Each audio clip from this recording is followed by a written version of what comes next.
Eh sì, spostamento del focus, allenamento cerebrale, non fisico, quello che faccio da parecchio tempo e si vede, a cercare solo il lato positivo delle cose.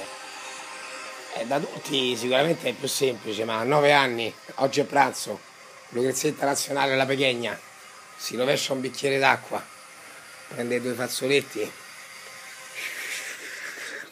asciuga, pulisce tutto quanto e fa, beh, cercando e vedendo il lato positivo, oltre che stiamo senza voce, abbiamo pulito il tavolo.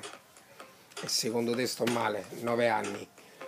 Chi ben semina sicuramente può ben raccogliere, è evidente, ci vive intorno a un ragionamento positivo, sta sempre con st'attrezzo vicino, è un padre che gli fa il capoccione, ma questo è un concetto importante. Il pensiero positivo è virale, non è indotto, non è forzato, è un virus positivo, 9 anni, e mi dice, cercando il lato positivo, abbiamo pulito il tavolo.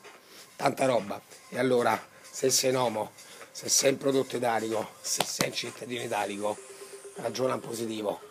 Fa bene a te, fa bene ai tuoi figli, fa bene al paese italico. Altrimenti, sei un bastardo, ragiona in positivo o quantomeno non ragiona in negativo. Secondo te sto male? Non c'è un genio, non c'è uno scienziato e non c'è una laurea. È gratis. Viva la vita.